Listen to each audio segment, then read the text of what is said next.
Bismillahirrahmanirrahim. Alhamdulillahirabbil alamin wa bihi nasta'in ala umuri dunya waddin.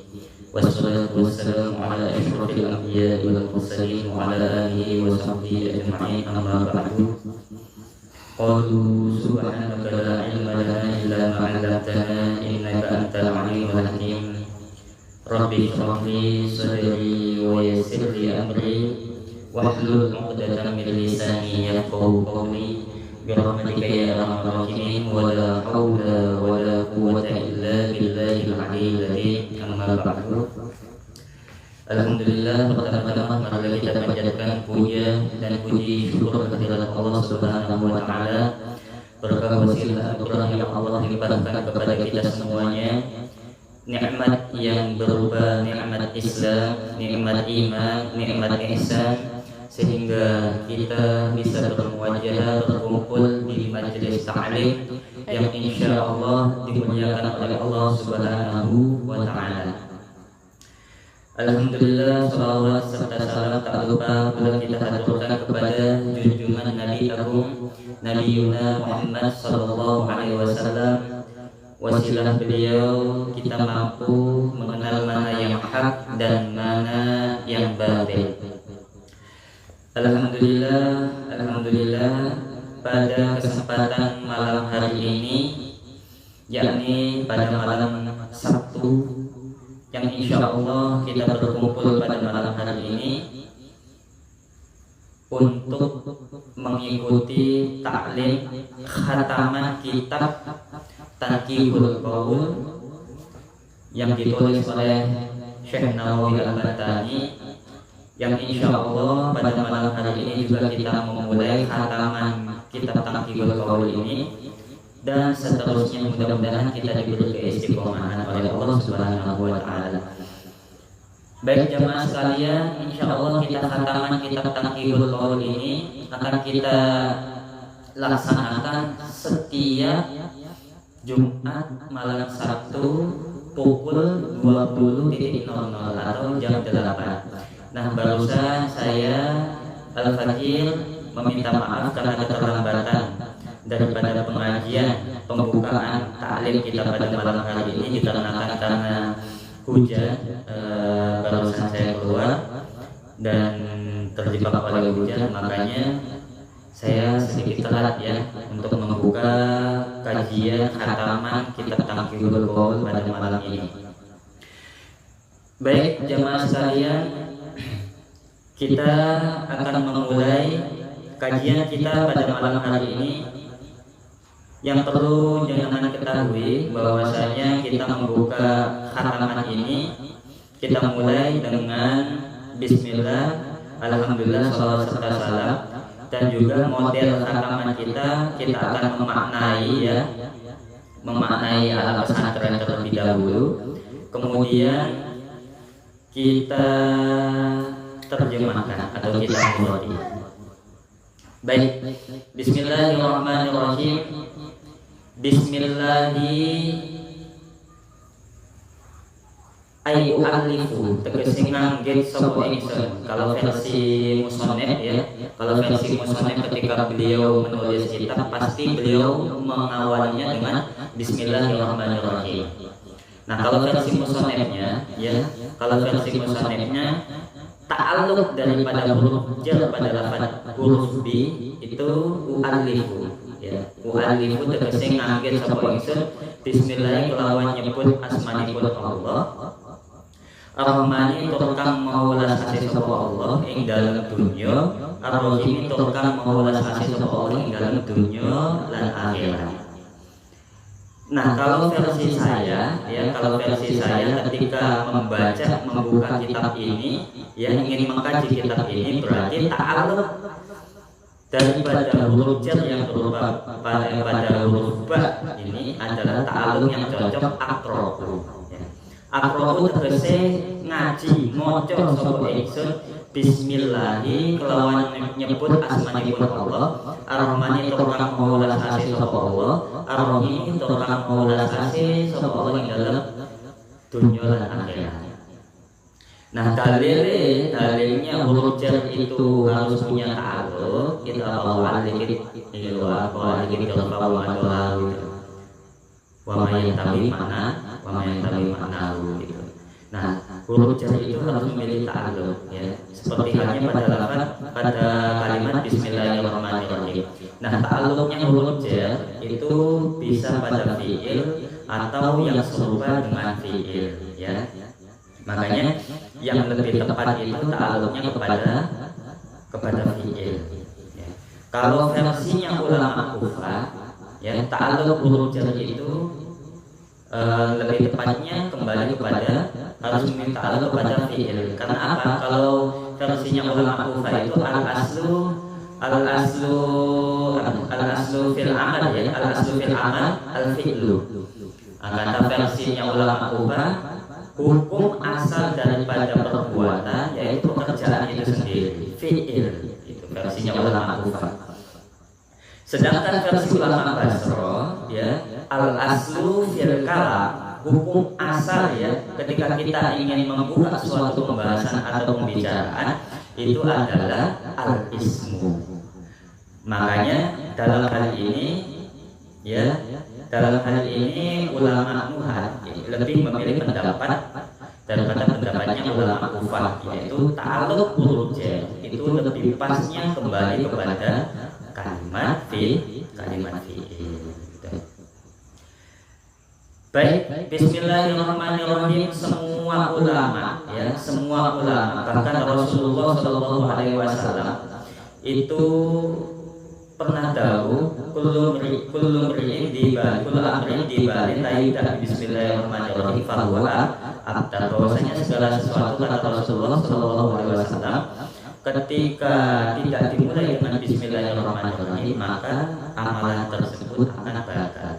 Maka sebagaimana yang ditradisikan ya, yang ditradisikan oleh ulama, setiap hendak membuka percakapan, setiap hendak membuka tulisan atau ingin menulis sesuatu pasti dimulai dengan bismillahirrahmanirrahim.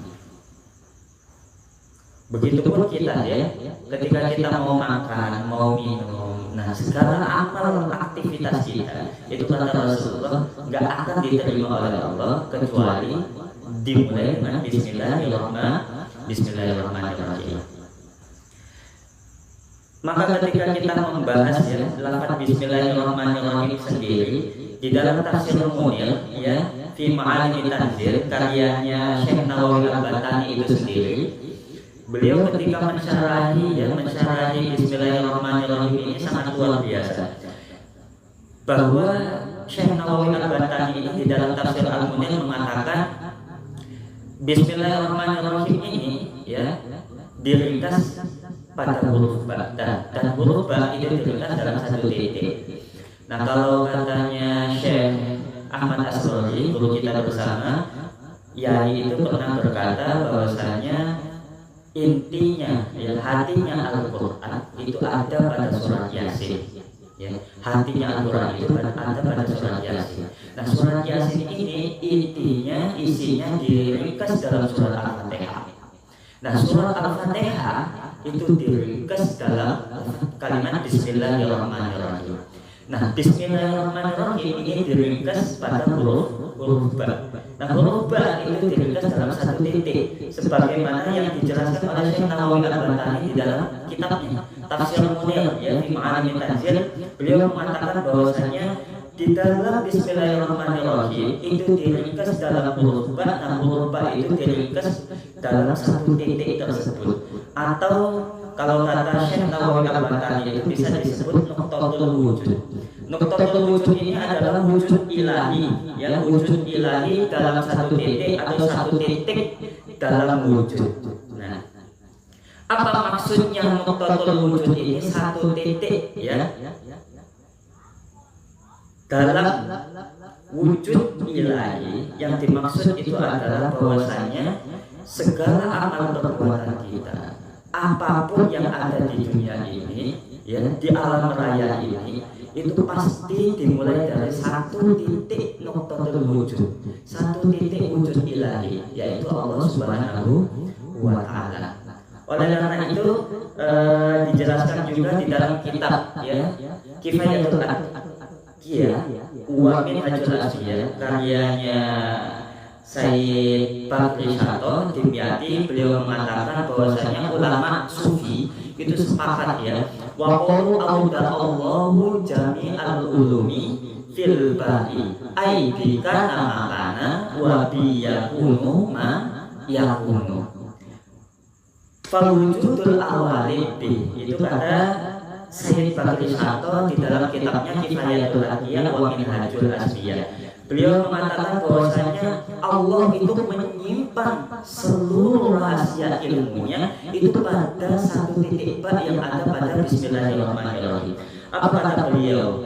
Beliau mengutip pendapatnya ulama sufi bahwasanya Allah itu menyimpan semua ilmunya pada huruf ba, itu pada titiknya huruf ba. Maksudnya apa? Bikana makana wa biyakuna yakunu. Maksudnya adalah sebab aku ya, karena Allah Subhanahu wa taala yang ada itu menjadi ada, dan sebab Allah Subhanahu wa taala yang akan ada itu menjadi ada. Itu rahasia daripada titik yang ada di dalam huruf ba. Makanya kalau kata Syekh Nawawi, kalau kita ringkas ya, menurut pendapatnya Syekh Nawawi dan Sayyid Bakri Syato ini bahwasanya segala sesuatu itu dimulai dari satu titik. Ini logis banget ya, logis banget bahwasanya seluruh yang ada ya, baik di alam semesta beserta isinya itu ada ya, dan akan ada itu dimulai dari satu titik. Apa satu titik itu? Kalau kata Syekh Nawawi Al-Bantani itu dalam tafsir Mu'min, satu titik ini adalah nuqtatul wujud. Nah, satu titik nuqtatul wujud ini siapa? Yaitu wujud daripada satu titik hakikatnya, wujud daripada wujudnya Allah Subhanahu wa ta'ala, atau yang dikenal dengan zat wajibul wujud. Seperti hanya ini, kita mau menggambarkan sesuatu atau ingin menulis sesuatu di dalam kertas ya, ingin menulis sesuatu, pasti ketika kita hendak menulis sesuatu itu pasti dimulai dengan satu titik. Begitupun ketika kita ingin menggambar sesuatu ya, menggambar sesuatu apapun, pemandangan atau menggambar seseorang, menulis kaligrafi, itu pasti dimulai dari satu titik. Nah, ini penggambaran seperti ini itu menggambarkan bahwasanya segala sesuatu ya yang ada di alam raya ini itu pasti dimulai dari satu titik. Nah, apa titik itu? Nuqtatul wujud itu adalah dan wajibul wujud, yaitu Allah Subhanahu wa ta'ala. Dan gak mungkin segala sesuatu yang ada di alam semesta ini gak dimulai dari satu titik tanpa adanya Allah Subhanahu wa ta'ala. Semua yang ada itu berkat atas izin Allah Subhanahu wa ta'ala. Oleh karena itu setiap perbuatan kita, bahkan yang musannif sendiri Syekh Nawawi Al-Bantani ini memulai kitab Taqribul Qaulnya dengan Bismillahirrahmanirrahim, seakan ya, menurut saya pribadi seakan-akan itu mengisyaratkan ya bahwasanya kita memulai sesuatu itu harus dimulai dengan Bismillahirrahmanirrahim, harus menyebut nama Allah Subhanahu wa ta'ala. Nah, ini mengisyaratkan bahwasanya mengingatkan kita terhadap makom kehambaan kita kepada Allah Subhanahu wa ta'ala. Status abdul ya, status kehambaan kita kepada Allah Subhanahu wa ta'ala. Nah, status kehambaan kita kepada Allah Subhanahu wa ta'ala ini bukan hanya sekedar status saja. Ya, tidak hanya sekedar status saja. Bahkan ini bisa dikatakan hal ya, hamba, status hamba itu bisa disebut dengan keadaan di mana seorang hamba itu adalah keadaan yang kosong, dimulai dari keadaan yang kosong. Apa yang dimaksud dengan kosong di sini? Yang dimaksud kosong di sini itu adalah kosong dari aku dan kosong dari ada, dari pengakuan dan kosong dari ada. Maksudnya apa? Bahwasanya kita menyadari diri kita itu adalah hambanya Allah Subhanahu wa ta'ala. Nah, kalau kita menyadari bahwa kita itu adalah abdu, hamba daripada hambanya Allah Subhanahu wa Ta'ala, maka yang namanya hamba, yang namanya abdu itu pasti ngikut ya perintah daripada sayyidnya, ngikut daripada perintah tuannya. Kalau tuannya ingin memberikan kita hadiah, yang kita terima. Kalau tuannya tidak ingin memberi kita hadiah, yang kita terima. Maka yang namanya hamba ya itu ngikut apa kata tuannya, itu ngikut. Harus ridho dengan seridho-ridhonya, harus ridho dengan seikhlas-ikhlasnya. Kalau Tuhan kita menyuruh kita ke sana, ya kita harus ikuti. Kalau Tuhan kita menyuruh kita ke kiri, ya harus kita ikuti. Namanya abdu. Nah, disitulah hakikat daripada status kehambaan kita yang bukan hanya sekedar status saja, merupakan keadaan di mana kita itu kosong daripada aku, dari kata aku dan ada. Kita itu sejatinya tidak ada. Maksudnya apa? Bahwasanya kita harus menyadari dengan kesadaran yang tinggi bahwa kita bisa berbicara itu karena Allah Subhanahu wa Ta'ala. Makanya bismillahirrahmanirrahim, saya mendengar itu ya sebab Allah, atas izin Allah. Saya ngaji itu ya sebab izin Allah, karena Allah Subhanahu wa Ta'ala. Saya menulis, saya ngomong, saya melihat, saya mampu berjalan, saya mampu menggerakkan tangan saya, itu ya sebab izin Allah Subhanahu wa Ta'ala. Makanya benar ya, kalau kata Sayyid Bakri Sato dalam kitabnya Kifayatul Adya itu bika nama kana wa biyakun mayakun. Sebab aku sesuatu yang sudah ada itu menjadi ada, dan sebab aku sesuatu yang akan ada itu menjadi ada. Maka ketika kita sudah menyadari ya dengan kesadaran yang tinggi bahwasanya segala sesuatu yang ada, yang sudah ada atau yang akan ada itu dari Allah, insya Allah kita akan naik ke makom ridho, menerima segala sesuatu yang datang dari Allah, baik itu berupa nikmat anugerah, ya, baik itu berupa cobaan. Maka kita akan pasti menerima dengan lapang dada, gitu ya. Itu rahasia kenapa segala sesuatu itu dimulai dengan Bismillahirrahmanirrahim. Dan Bismillahirrahmanirrahim itu rahasianya tersimpan pada huruf ba, dan huruf ba itu rahasianya tersimpan pada satu titik, dan satu titik itu memiliki arti nuqtatul wujud, satu titik daripada wujud ilahi yaitu Allah Subhanahu wa Ta'ala. Atau yang dimaksud aibika namakan wa biyakun mayakun, bahwa segala sesuatu itu yang sudah ada menjadi ada itu karena sebab Allah Subhanahu wa Ta'ala, dan yang akan ada itu sebabnya karena Allah Subhanahu, menjadi ada itu sebabnya Allah, sebab karena Allah Subhanahu wa Ta'ala. Baik, kita lanjutkan tuh. Ini membahas Bismillahirrahmanirrahim aja panjang ya. Ini belum masuk ke alhamdulillah. Apalagi masuk ke alhamdulillah. Belum mulai ya, masih Bismillahirrahmanirrahim aja pembahasannya panjang lebar. Kalau kita ingin mengkaji dari sisi tafsirnya, baik dari sisi tafsir Isari atau pemaknaan intuisinya, gitu ya. Bismillahirrahmanirrahim, kita lanjutkan. Bagi teman-teman yang membuka kitabnya bisa ikut memaknai kitabnya, gitu ya. Bismillahirrahmanirrahim. Alhamdu utawi sekabehane puji iku lillahi tetep kedue Allah. Alladzi rupane zat ja'ala kang dadekaken sapa alladzi ahaditsan nabiyyi ing pira-pira hadise nabi. Al Mustafa kang den pele sapa nabi. Fil ihtidai ing dalem dadi sebab oleh pituduh mislan nujumi ing padane pira-pira lintang. Wa asyhadu lan nyaksiaken sapa ingsun an ing sak temene kelakuan an la ilaha ing sak temene kelakuan iku la ilaha ora ana pangeran kang den sembah iku maujud illallahu rupane angin kejaba Gusti Allah. Wa anna Muhammadan sak temene Kanjeng Nabi Muhammad iku rasuluhu utusane Allah. Allah dirupane wong atau kang maringi sapa Allah hu ing alladzi asrarul ulumi ing pira-pira rahasiane pira-pira ilmu.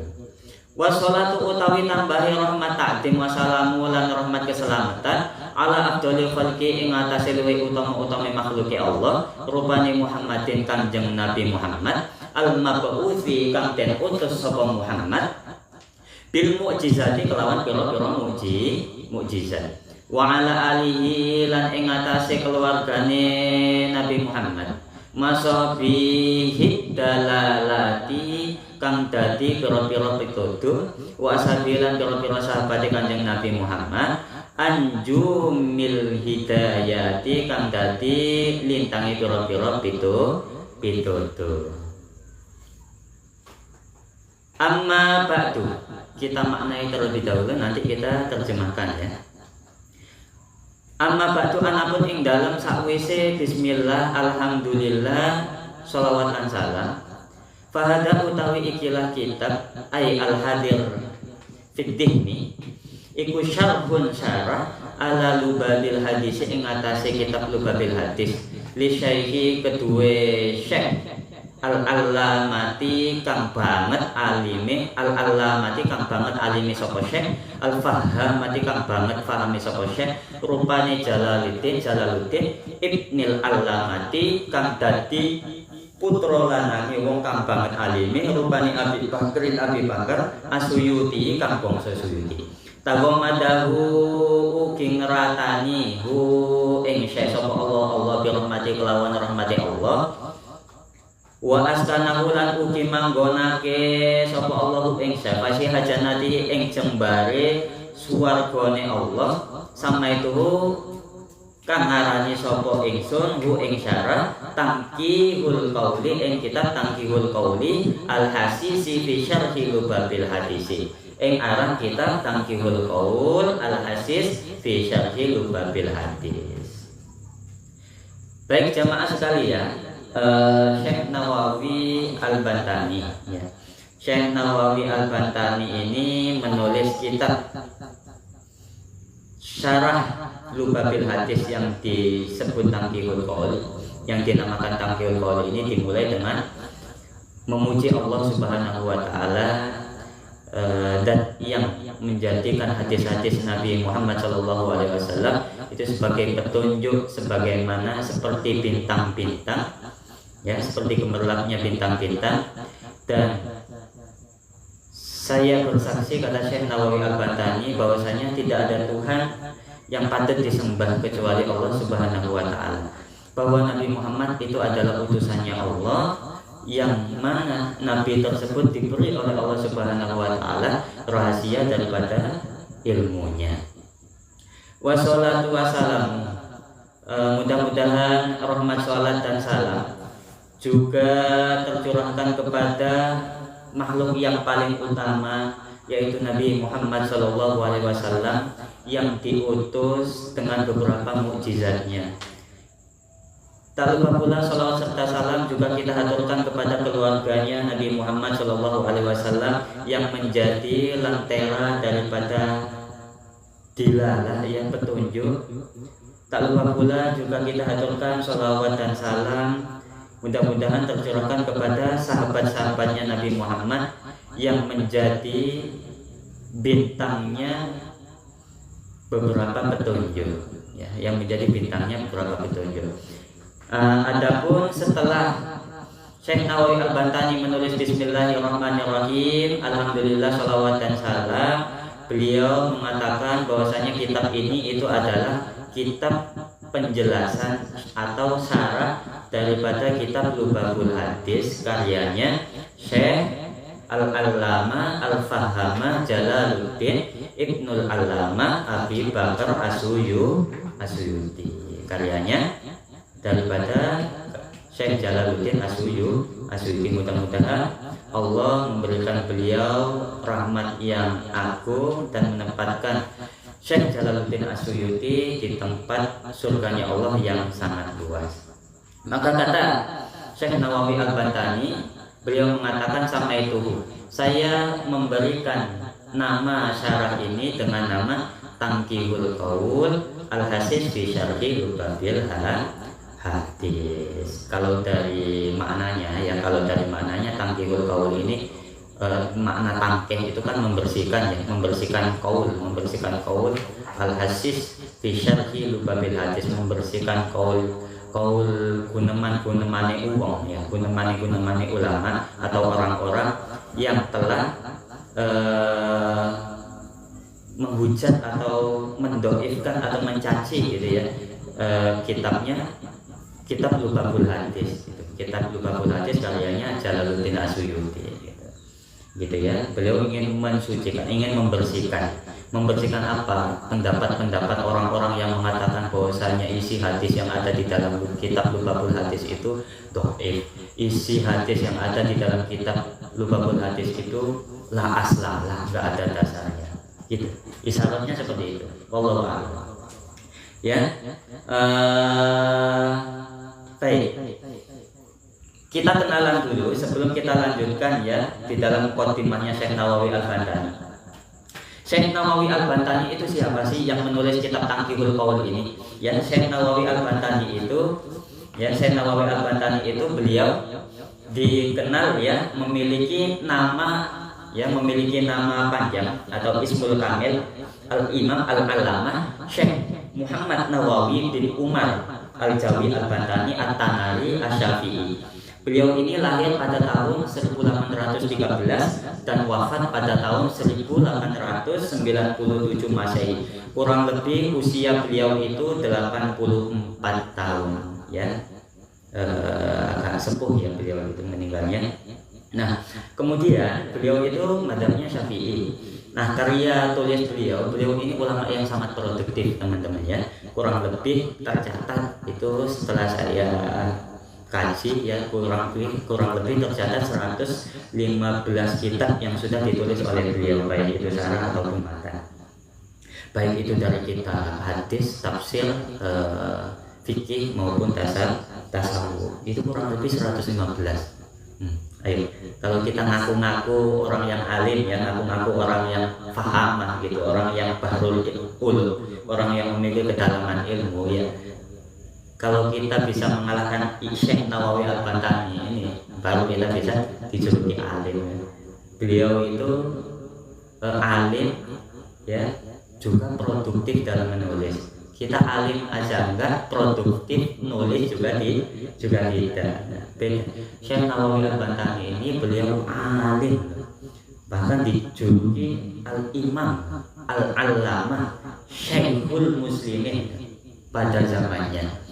Dijuluki orang yang alim, sangat banget alimnya, dan dijuluki seorang guru gitu.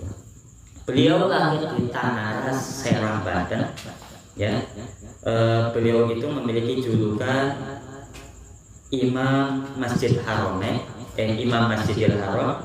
Beliau juga dijuluki Sayyidul Ulama Hijaz, Sayyid Ulama Hijaz, yaitu ulamanya, tuannya, pemimpinnya ulama Hijaz yang dikenal pada abad ke-14 Hijriah. Beliau juga Syekh Nawawi Al-Bantani ini dijuluki ya oleh Snok Hurgronje. Ya, Snok Hurgronje ini adalah orientalis, bahkan orientalis sendiri. Yang pada masa itu Snok Hurgronje ini menjuluki beliau Syekh Nawawi Al-Bantani ini dengan julukan dokter ketuhanan. Saking apanya? Saking alimnya beliau, saking arifnya beliau, saking waroknya beliau, saking beliau itu mendalami dalam ilmu tasawuf, ilmu ketuhanannya, ilmu tauhidnya. Saking waroknya, saking alimnya. Bahkan beliau itu dijuluki sebagai wali Allah ya, dijuluki sebagai wali Allah, dan banyak masyhur, dan ini masyhur oleh ulama Nusantara, ulama Nusantara. Bahkan oleh ulama Nusantara, Syekh Nawawi Al-Bantani ini juga dijuluki sebagai bapak daripada bapaknya kitab kuning ulama yang ada di Indonesia, ulama Nusantara. Bapak kitab kuning itu kalau ditanya dengan siapa bapak kitab kuning yang ada di Indonesia ini, sebut saja Syekh Nawawi Al-Bantani. Itu salah satu julukan beliau. Nah, beliau mendapat julukan bapak kitab kuning ini dari ulama-ulama Nusantara. Itu ya, banyak sekali, sangat alim beliau itu ya. Baik, setelah kita menyebutkan julukan Syekh Nawawi Al-Bantani, dan gelar-gelarnya, kita patut kiranya juga mengetahui ya siapa guru-gurunya beliau. Gurunya Syekh Nawawi Al-Bantani itu siapa sih? Beliau itu belajar kepada siapa aja? Meguru nak kiai. Nah, yang pertama beliau itu belajar kepada ayahnya sendiri yang bernama Syekh Umar bin Arabi. Itu ayahnya sendiri. Beliau mendalami menimba ilmu agama kepada ayahnya sendiri. Kemudian gurunya beliau juga adalah Syekh yang masyhur pada masanya, ya, Syekh Khatib Sambas. Syekh Khatib Sambas itu juga gurunya beliau. Nah, Syekh Khatib Sambas ini banyak ya ulama-ulama tarekat ya, ulama-ulama tarekat yang ada di Indonesia itu mengambil sanad tarekat dari jalur Syekh Khatib Sambas. Lebih-lebih tarekat Qadiriyah Naqsabandiyah. Nah, Syekh Khatib Sambas itu gurunya Syekh Nawawi Al-Bantani. Bahkan ya Syekhuna Ahmad Asrori ya, guru kita bersama, mursyid kita bersama, itu tarekat Qadiriyah wa Naqsabandiyahnya kan diambil dari sanadnya dari Mbah Yai Usman dari Mbah Yai Romli itu ke atasnya itu nyambungnya kemana? Syekh Khatib Sambas, itu jalur sanad tarekatnya nyambung ke situ ya. Nah, kemudian yang ketiga guru beliau itu Syekh Ahmad Zaini Dahlan, itu juga ulama yang masyhur pada masanya. Kemudian gurunya beliau Syekh Yusuf bin Muhammad Arsad Al-Banjari dan lain-lain. Jadi intinya gurunya beliau ini sangat banyak dan ulama-ulama yang masyhur pada masanya, yang menonjol pada masanya. Jadi guru beliau itu bukan kaleng-kaleng ya. Kemudian selain beliau itu berguru pada ulama-ulama yang masyhur, maka beliau ini kan mendapat julukan sebagai orang yang alim ya, syekh, mendapat julukan sebagai guru. Maka sebagaimana kita ketahui ya, yang namanya guru itu belum dikatakan sukses kalau belum melahirkan daripada murid-murid yang lebih alim atau minimal sepadan dengan gurunya, seperti itu. Belum mencetak kader-kader ulama yang kualitas kealimannya itu minimalnya sama dengan beliau atau maksimalnya melebihi beliau, baru bisa dikatakan sukses itu seorang guru.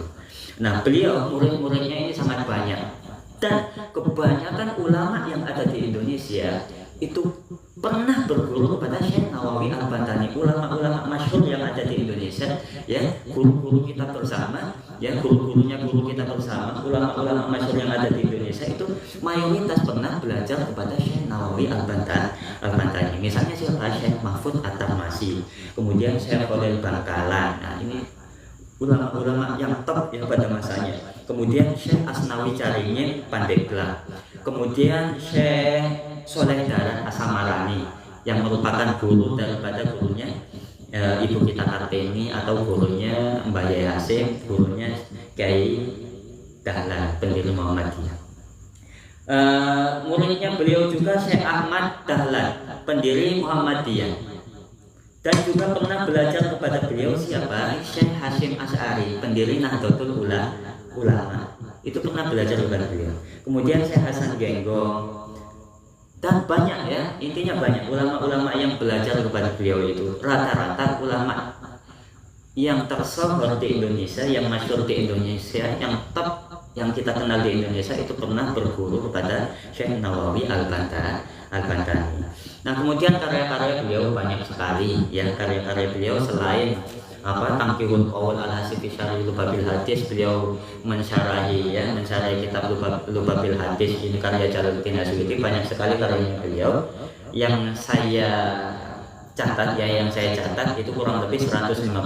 Akan tapi saya di sini tidak sebutkan semuanya. Misalnya Bajatul Wasail ya, ini dalam bidang usul fikih, ini juga tulisannya beliau.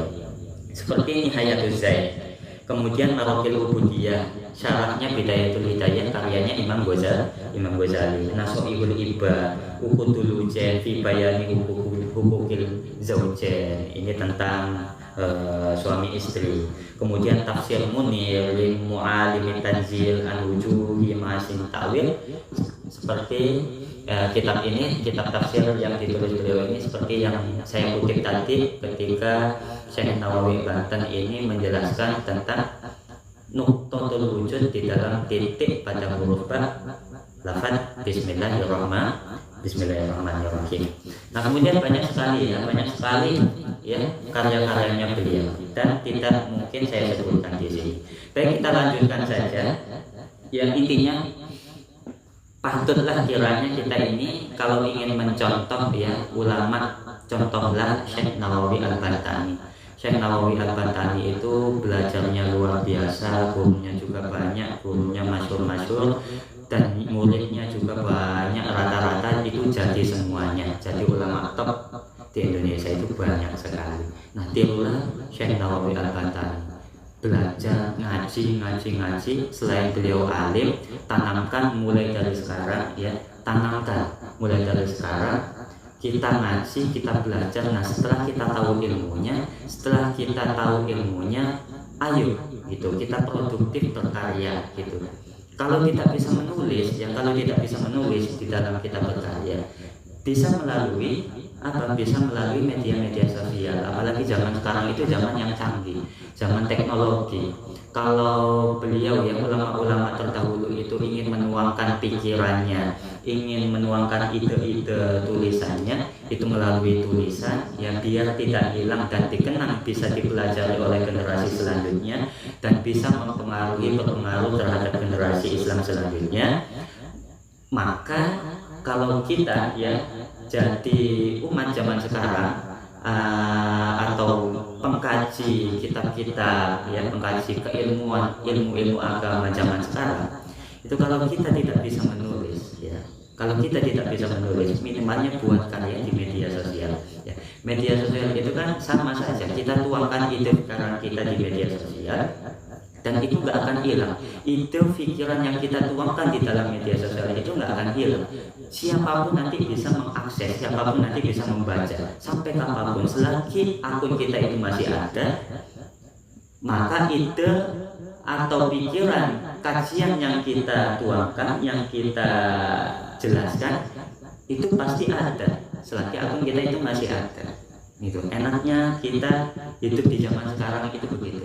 Tidak hanya kita melulu dibatasi berkarya hanya melalui tulisan saja, melalui media sosial ya, FB, IG, TikTok, YouTube dan lain sebagainya. Makanya saran saya, ulama-ulama ya, kiai-kiai, ustadz-ustadz muda khususnya seperti saya ini al-fakir ya, maka saya mengajak jenengan semuanya, ayo gitu kita ramaikan media sosial kita, baik itu di TikTok ataupun di YouTube, di Facebook ataupun di IG. Kita ramaikan semuanya, daripada media sosial kita itu diisi dengan konten-konten yang nggak jelas ya, daripada media sosial kita itu diisi dengan konten-konten yang nggak jelas atau yang menjerumuskan kita, menyesatkan kita, atau yang membuat kita terlalu cinta dengan duniawi sehingga melalaikan Allah Subhanahu wa Ta'ala atau melalaikan agama.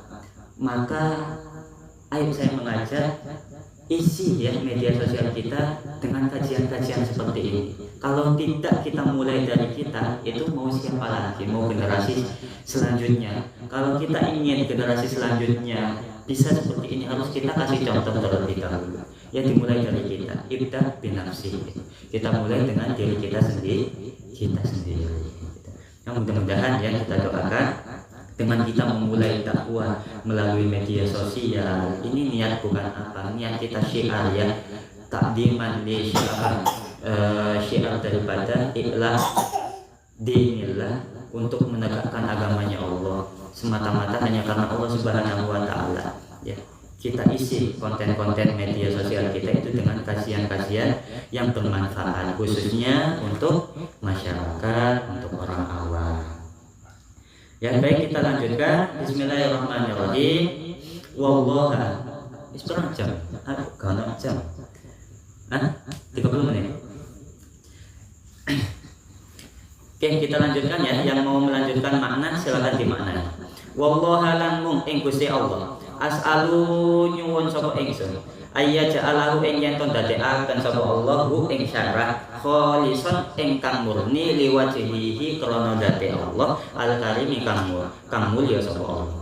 Wasababan lan ing dadi sebab lil fauzi maring bejo bijanatin naimi kelawan swarga panggonane kenikmatan, kelawan pira-pira swarga panggonane kenikmatan. Wa yahtima lan yen to ugi mungkasi sapa Allah likatibi mare wong kang nganggit ikilah syarah, mari penulis syarah bi khairin kelawan kebagusan. Amin amin ai istajib doana. Tegese ngijabe sapa panjenengan doana ing donga kita.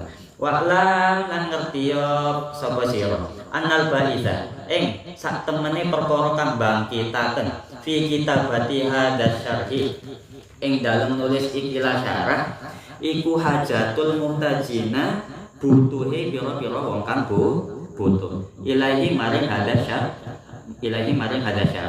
fa inna hadal kitab sak temene ikilah kitab iku kafirut tahrifi akeh owahane wa tasrifi lan tegese owahane li adami syarhi krana ora anane mertelaake alaihi ing atase hadal kitab wa ma'adalika lan ing dalem sumertane mengkono kafirut tahrif kasuro akeh apa tadawulun nasi ngedarake menungso min ahli Jawa saking penduduk Jawa alaihi ing atase hadal kita.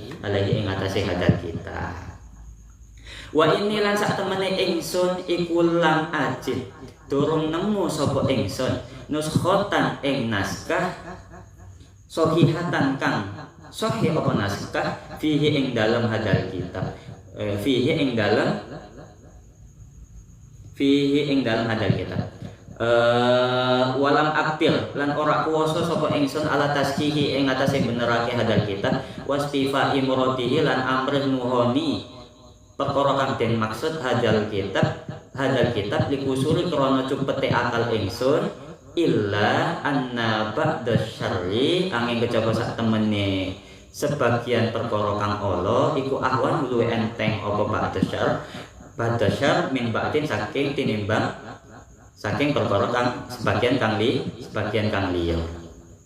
Wa hadzal kitabu utawi ikilah kitab wa ing kana lan lamun ono iku fihi tetep ing dalem hadal kitab apa hadisun hadis dhaifun kang dhaif apa hadis iku layang bagi ora seyukjo apa ayyuhuma la yen to den enggurake apa hadis dhaif li anal hadis sakrona sak temene hadis atau kang dhaif apa hadis iku yuk malu den amalaken apa bihi hadis dhaif fi fadhailil amali ing dalem pira-pira keutamaane pira-pira amal kama kala kaya keterangan kaya oleh dawuh kama kala kaya oleh dawuh kama kalau dimaknai lengkap seperti ini kama kaya keterangan mamanya mausul ya kaya keterangan kala kang ya jadi sila kala kang dawuh ing man gitu.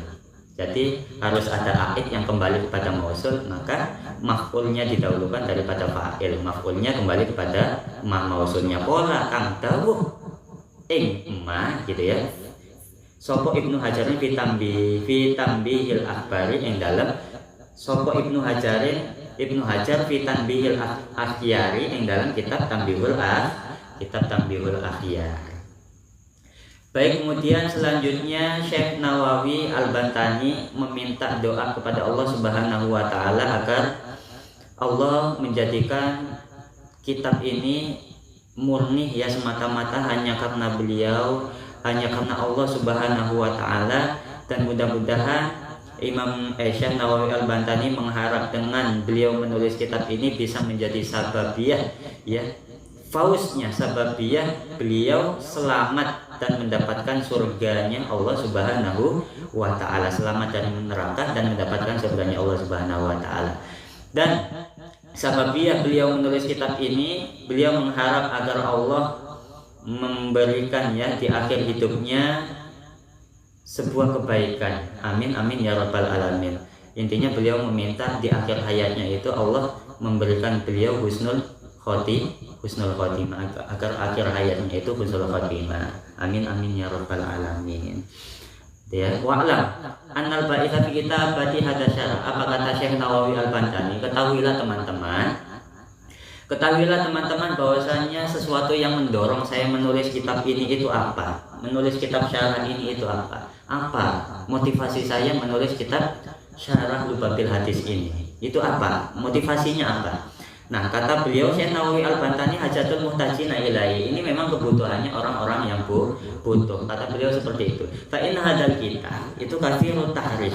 Fa inna hadzal kitab katsirut tahrif wa tasrif. Li adami syarhi alaihi. Karena apa? Kata Syekh Nawawi Al-Bantani, matan Lubabil Hadis ini itu banyak penyelewengan, banyak tahrifnya, ya, banyak orang yang menyalahgunakannya. Contohnya seperti apa misalnya? Ya banyak yang mencacat bahwasanya hadis ini itu hadis dhaif, ini enggak ada dasarnya.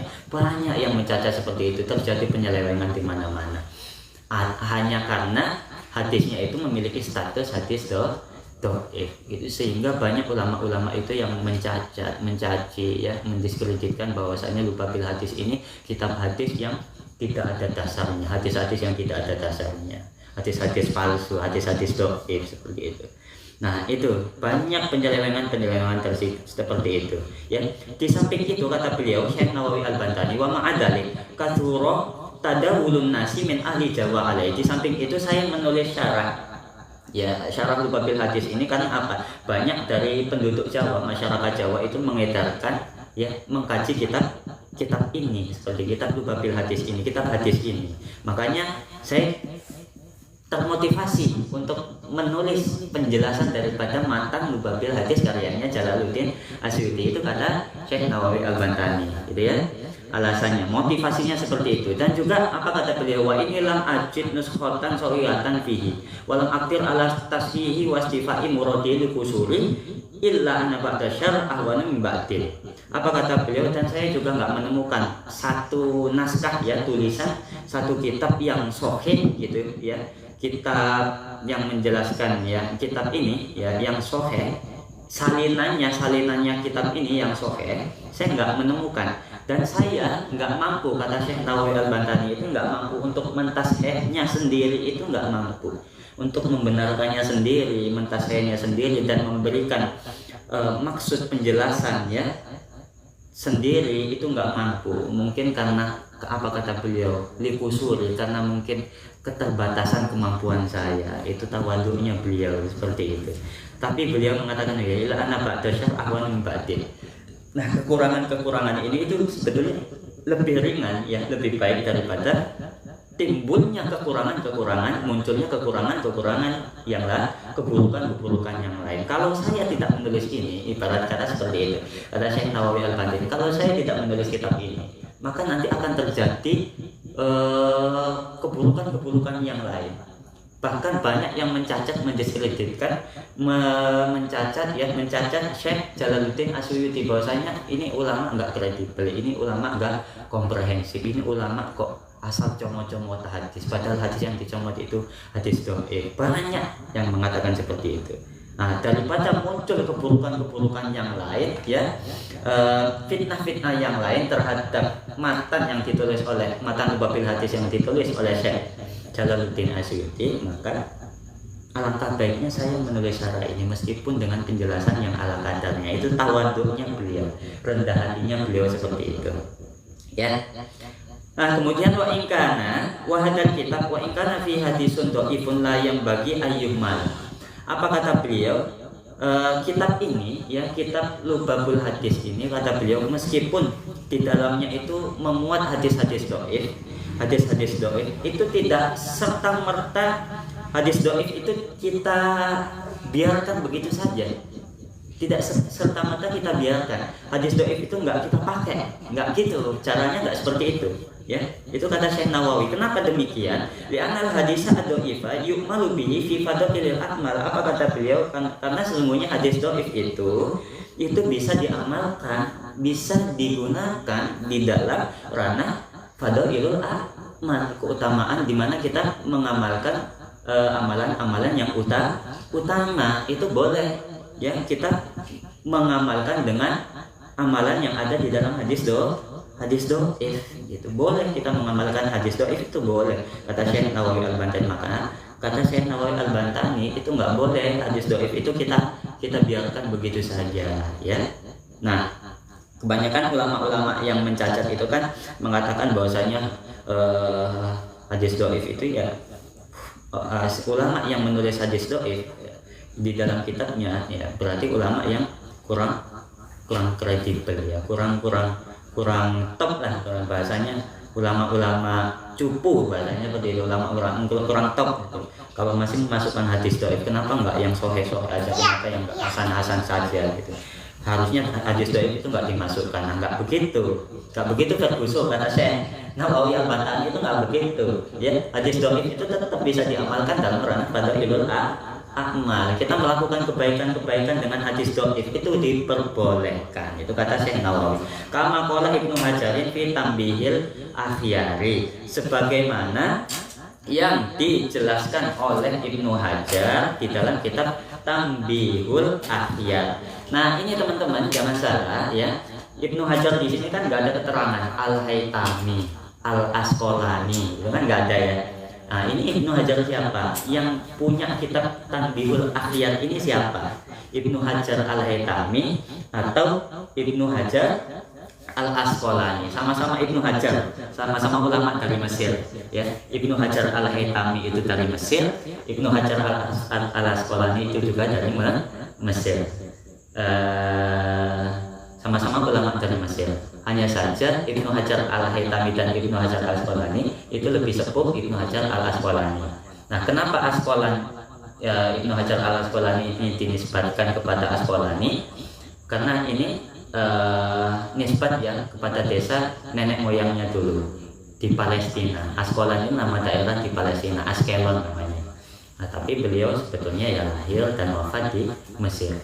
Sama seperti Ibnu Hajar Al-Haytami. Nah, ini sebenarnya ini siapa? Yang punya kitab Tambihul Akhyar itu siapa? Ibnu Hajar Al-Haytami apa Ibnu Hajar Al-Asqalani? Maka perlu di cross check. Kalau kita benar-benar ingin mengkaji satu kitab ya, ingin mengkaji mendalami satu kitab, seharusnya kita mengkaji satu kitab itu harus dikaji dari aspek manapun, dari sisi aspek manapun ya, dari kajian apapun. Baik dari kondisi sosiohistoris ulama itu sendiri ya, kondisi geografis letak wilayah ulama itu sendiri, kemudian motivasi beliau menulis kitab itu sendiri ya, itu harus tahu. Maka orang yang terbiasa seperti ini, kalau kita membiasakan mengkaji kitab detail ya seperti ini, insya Allah ini otak kita ini lama-lama ya semakin encer ya, semakin encer otak kita itu semakin encer. Lama-lama kita keilmuan kita itu semakin dalam dan semakin luas gitu. Nah, ini siapa? Dan kalau kita hanya memaknai dan menerjemahkan saja kama qala oleh dawuh sapa Ibnu Hajar fi Tambihul Akhyar, sebagaimana yang dikatakan oleh Ibnu Hajar di dalam kitab Tambihul Akhyar. Ibnu Hajar siapa? Yang punya kitab Tambihul Akhyar itu siapa? Kan kita perlu tahu juga ya. Benar enggak teman-teman? Kita juga perlu tahu Ibnu Hajar siapa yang punya kitab Tambihul Akhyar. Sedangkan Ibnu Hajar itu ada dua, ada Ibnu Hajar Al-Haytami, ada Ibnu Hajar Al-Asqalani. Nah, dua-duanya ini sama-sama dari Mesir, ulama dari Mesir ya, lahir di Mesir, wafat juga di Mesir. Cuman bedanya apa? Nah, di sini saya jelaskan ya. Yang pertama, Ibnu Hajar Al-Haytami terlebih dahulu. Nah, Ibnu Hajar Al-Haytami ini ulama Mesir. Yang beliau ini merupakan murid dari Syekh Zakaria Al-Ansori. Syekh Zakaria Al-Ansori tahu sendiri kan, beliau ulama fikih yang tersohor di masanya dari Mesir. Syekh Zakaria Al-Ansori ini juga guru daripada Syekh Abdul Wahab Sa'roni, ulama sufi, dan juga punya kitab fikih yang monumental, apa kitabnya Mizan al-Kubra. Kemudian gurunya siapa? Ibnu Hajar Al-Haytami ini selain Syekh Zakaria Al-Ansori, gurunya adalah Syekh Shihabuddin Ar-Ramli, juniornya Syekh Imam Nawawi. Kemudian madhabnya beliau sama-sama Sunni, Asy'ari, Syafi'i. Beliau bermadhab Syafi'i. Nah, beliau kelahiran berapa? Beliau kelahiran 909 Hijriah atau wafatnya 973 Hijriah di Mekah. Beliau wafatnya di Mekah. Kalau Ibnu Hajar Al-Haytami ini wafatnya di Mekah ya. Nah, yang punya kitab Tambihul Akhyar ini Ibnu Hajar Al-Haytami. Nah, Tambiul Akhyar ini bukan nama lengkap ya, nama lengkap daripada kitab Tambiul Akhyar bukan. Kalau disebut panjang, nama lengkapnya kitab Tambiul Akhyar ini adalah Tambiul Akhyar ala mu'dolati waqa'at fi kitabain wado'it wal adkar. Itu nama lengkapnya. Ini yang nulis adalah Ibnu Hajar Al-Haytami. Nah, kemudian gelar beliau ini apa? Beliau ini mendapat gelar Al-Imam Al-Faqih Al-Mujtahid. Wafat di Mekah. Iya, wafat di Mekah. Beliau wafat di Mekah. Saya ralat ya, beliau wafatnya di Mekah. Beliau ini wafatnya di Mekah, bukan di Mesir ya, Ibnu Hajar Al-Haytami. Nah, kemudian beliau ini mendapat julukan atau gelar Al-Imam Al-Faqih Al-Mujtahid. Nah, beliau ini ahli fikih ya. Selain beliau seorang mujtahid, beliau ahli fikih. Kalau Ibnu Hajar Al-Haytami ini dikenal dengan ahli fikih. Nah, beda nanti Ibnu Hajar Al-Asqalani. Oke, baik. Beliau ini juga menulis kitab yang monumental yang kita kenal syarah daripada Minhaj yang disebut kitab Tuhfatul Muhtaj, syarah Minhajut Thalibin, karyanya Nawawi, Syekh Imam Nawawi. Itu monumental sekali kitabnya beliau Tuhfatul Muhtaj. Ini sangat dikenal sekali di kalangan pesantren-pesantren, apalagi pesantren-pesantren salah. Nah, kemudian Ibnu Hajar Al-Asqalani kan yang pertama tadi Ibnu Hajar Al-Haytami, yang kedua itu Ibnu Hajar Al-Asqalani. Nah, kalau Al-Asqalani ini dikenalnya bukan sebagai ulama fikih, beliau itu dikenal sebagai ulama hadis. Yang beliau dikenal sebagai ulama hadis atau ahli hadis. Sama beliau juga bermadzhab alirannya Sunni, Asy'ari dan Syafi'i. Beliau adalah ahli hadis dan memiliki kitab yang sangat monumental dan dikenal juga di kalangan pondok-pondok salaf ya. Apa kitab yang ditulis oleh Ibnu Hajar Al-Asqalani? Syarah Sahih Muslim ya, Bukhari dan Muslim. Apa namanya? Namanya Syarah Fathul Bari, syarahnya Sahih Muslim. Nah, beliau ini lebih dulu daripada Ibnu Hajar Al-Haytami. Kalau Al-Haytami kan di abad 9 Hijriyah ya, sampai akhir daripada awal dari abad 10 Hijriyah. Kalau Ibnu Hajar Al-Asqalani ini beliau lahir abad ke-7 Hijriyah, wafatnya di abad ke-8, awal-awal abad 8 Hijriyah, pertengahan abad Hijriyah, 8 Hijriyah gitu ya gitu. Maka di sini udah kita klarifikasi, Ibnu Hajarnya di sini adalah Ibnu Hajar Al-Haytami yang punya kitab Tanbihul Akhyar. Baik, kita lanjutkan. Wis kurang jam kira. Soalnya ngaji ini gak kerasa, ngomong ya gak kerasa. Moro-moro sak jam, setengah jam, 2 jam. Iya, sampai enak ngomong iki ngomong kalau banyu nih kita. Kacau gitu. Oke, lanjut. Ojo dipateni sih, lanjut. Oke, lanjut ya. Oke, lanjut apa wis iki? Lek dilanjut, kita lanjutkan sampai sebelum Bismillahirrahmanirrahim. Oke, kita lanjutkan ya. Tinggal 2 baris lagi, sebentar lagi selesai ya. Dilungkas bareng ya, sabar. Wis saja. Wah, gak kerasa. Enak gak kerasa. Ini lah ngaji gak kerasa. Ya Allah, eling video ini Mbak Yai Anwar Mansur Lirboyo. Kita ingat videonya Mbak Yai Anwar Mansur Lirboyo ketika kajian di bulan Ramadan kemarin, mulai dari pagi sampai duhur gak terasa kata beliau. Wis duhur kok gak terasa tahun ini Mbak Yai Anwar Mansur Lirboyo, saking enaknya ngaji. Mudah-mudahan ya aku ndelok video itu terketuk hatiku itu terketuk hatiku itu merunduk hatiku. Ya Allah, mudah-mudahan saya diberi kecintaan terhadap ilmu ya, terhadap ilmu agama sebagaimana engkau memberi cinta kepada ilmu kepada Mbah Yai Anwar Mansur Lirboyo. Saking enaknya ngajar, mudah-mudahan kita kecipratan kecipratan barokah guru kita bersama. Oke, kita lanjutkan. Kita lanjutkan ya sampai bismillahirrahmanirrahim.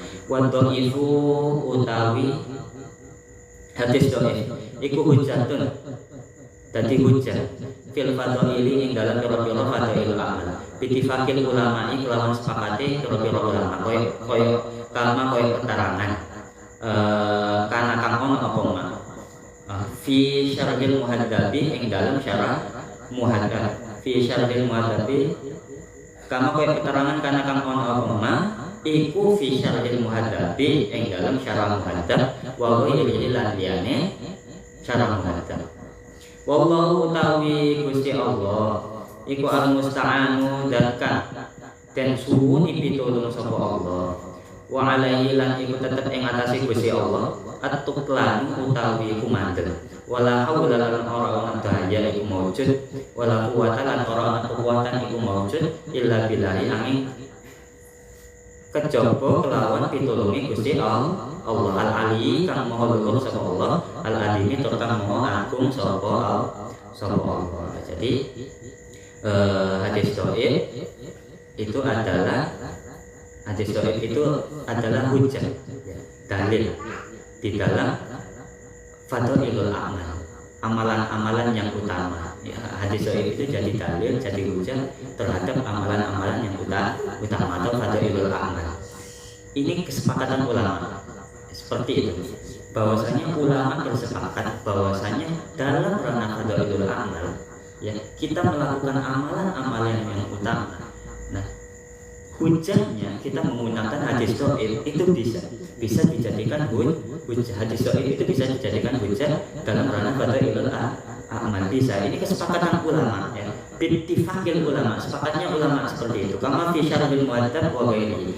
Sebagaimana keterangan yang sudah dijelaskan oleh Imam Nawawi di dalam syarah muhaddabnya dan atau selainnya dari kitab-kitab lainnya gitu ya. Nah, keterangan ini penjelasan hadis dhaif itu bisa menjadi hujjah dalam ranah fadhailul amal ya, dalam ranah amal-amal yang utama, keutamaan amal itu dijelaskan oleh Imam Nawawi ya, yang mana beliau ini mendapat julukan yang masyhur, dikenal ya, memiliki pengaruh yang sangat luar biasa terhadap generasi Islam seterusnya. Setelah beliau wafat sampai kita sekarang itu pengaruhnya itu sangat luar biasa, lebih-lebih terutama dalam urusan ilmu fikih. Imam Nawawi aja itu menjelaskan hadis dhaif itu sebagai hujjah dan beliau mensepakati bahwasanya hadis dhaif itu bisa menjadi hujjah. Kok ono sing ngomong hadis dhaif itu nggak bisa dipakai itu ketok ae guru mari. Ngaji orang atur, ngopi orang atur. Gitu ya, seperti itu ya. Kama fi syarhil muhaddabi wa ghairihi. Seperti halnya yang dijelaskan di dalam kitab Syarah Muhaddab dan selainnya. Nah, yang nulis kitab Syarah Muhaddab ini siapa? Nah, ini siapa yang nulis kitab Syarah Muhaddab? Yang nulis kitab Syarah Muhaddab adalah Imam Nawawi. Nah, Imam Nawawi bukan Syekh Nawawi Al-Bantani, bukan Imam Nawawi. Imam Nawawi ini memiliki nama Syekh Abu Zakaria Muhyiddin bin Syaraf bin Uli bin Hasan bin Husain bin Muhammad bin Jama'ah bin Hizam An-Nawawi Ad-Dimashqi. Beliau lahir di Damaskus, Syria.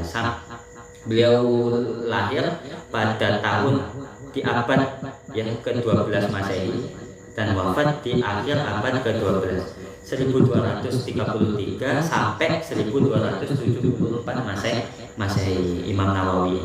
Nah, Imam Nawawi ini yang menulis kitab Syarah Muhaddab ini dijuluki oleh Jalaluddin Asyuyuti yang menulis kitab Lubabul Hadis dijuluki apa? Sebagai waliullah. Nah, yang menjuluki Imam Nawawi ini sebagai wali Allah, kasihnya Allah, ini Imam Jalaluddin Asyuyuti yang menulis kitab Lubabul Hadis yang disarai oleh Syekh Nawawi Al-Bantani dengan syarah Taqiyul Qaulnya. Banyak sekali karya-karyanya beliau yang masyhur yang kita kenal, misalnya Minhajut Thalibin yang banyak disarai oleh ulama-ulama setelahnya, kemudian Riyadhus Shalihin yang kita kaji dalam bidang hadis, kemudian minhaj, syarah sahih Muslim dalam bidang hadis, kemudian majmu' syarah muhadzab itu dalam bidang fikih, gitu ya.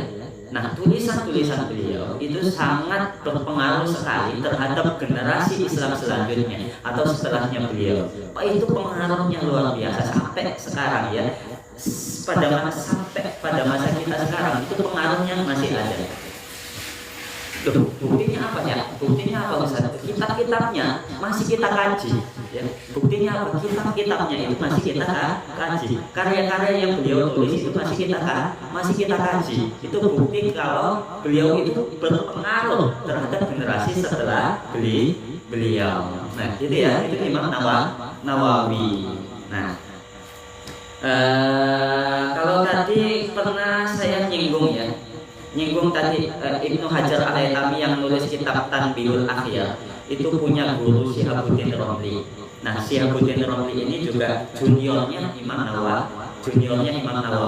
Nah, kalau jenengan pernah ngaji kitab Kifayatul Akhyar itu biasanya ada di situ perbedaan pendapat antara kaulnya Imam Nawawi dan pendapatnya Imam Romli. Nah, itu.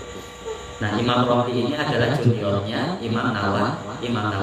Beliau juga memiliki pengaruh yang sangat luar biasa di dalam, khususnya dalam bidang fikih yang dalam agama Islam terhadap generasi selanjutnya sampai zaman sekarang, sampai zamannya kita itu memiliki pengaruh yang sangat luar biasa. Ini juniornya Imam Nawawi, ya.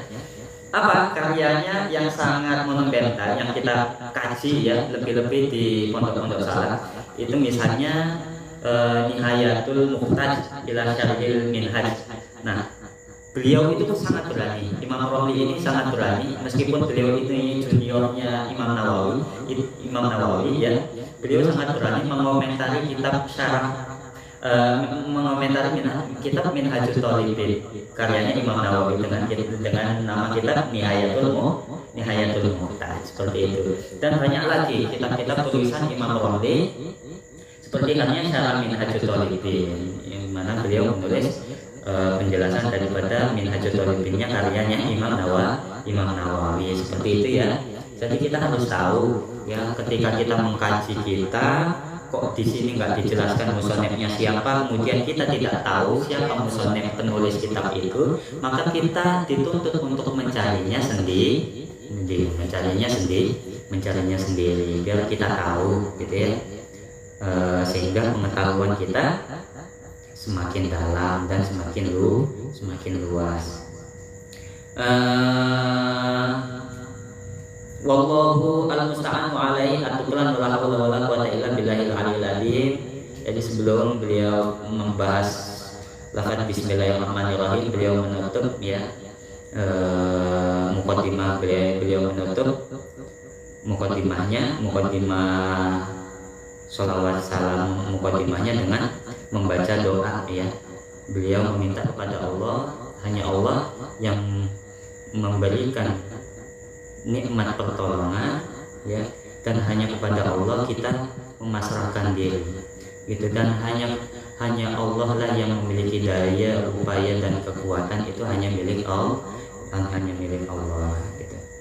Beliau mengakhiri sebelum beliau membahas ya lafaz bismillah dengan kalimat seperti itu, bahwasanya apa, mengingatkan kita sebagai pengkajinya kembali bahwasanya apa kata Syekh Nawawi Al-Bantani itu, tidak ada tempat untuk kita meminta pertolongan yang hak itu kecuali Allah. Tidak ada tempat kita untuk berpasrah diri itu yang tepat kecuali pada Allah. Tidak ada daya, tidak ada kekuatan yang kita miliki atau yang siapapun miliki kecuali miliknya Allah Subhanahu wa Ta'ala.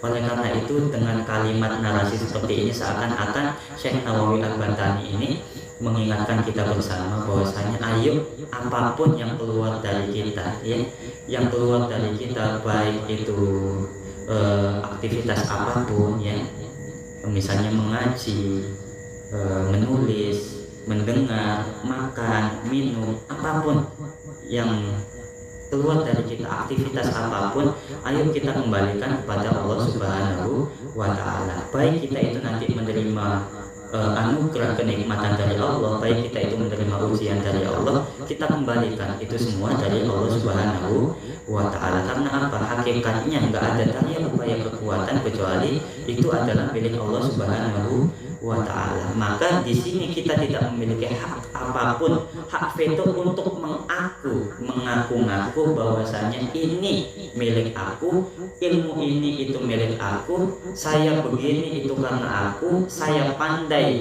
ya mengkaji, menjelaskan ilmu agama ini karena aku yang belajar.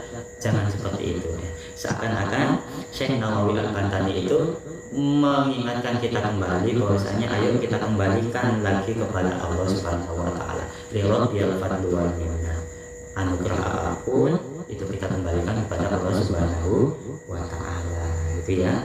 Kurang lebihnya mohon maaf dari saya. Jangan. Mudah-mudahan apa yang saya sampaikan bisa bermanfaat bagi saya khususnya, umumnya kepada jamaah sekalian. Dan mudah-mudahan dengan kita mengkaji ya, dengan kajian kita pada malam hari ini kita diberi ilmu yang bermanfaat dan bisa mengamalkannya, dan mudah-mudahan ketika kita mengkaji, anak cucu kita bisa mendapatkan keberkahan daripada kita mengikuti majelis taklim pada malam hari ini. Dan mudah-mudahan hajat-hajat kita dikabulkan oleh Allah Subhanahu wa Ta'ala, dipenuhi oleh Allah Subhanahu wa Ta'ala sababiah kita mengkaji taklim mengikuti taklim kita pada malam hari ini. Dan mudah-mudahan sababiah kita mengaji apapun urusan kita, segala urusan kita dimudahkan oleh Allah Subhanahu wa Ta'ala. Amin amin ya rabbal alamin. Baik, nanti insya Allah kita lanjutkan lagi di minggu selanjutnya ya. Jangan lupa teman-teman, setiap Jumat malam Sabtu pukul 20.00. Hadza minni wal afu minkum. Assalamualaikum warahmatullahi wabarakatuh.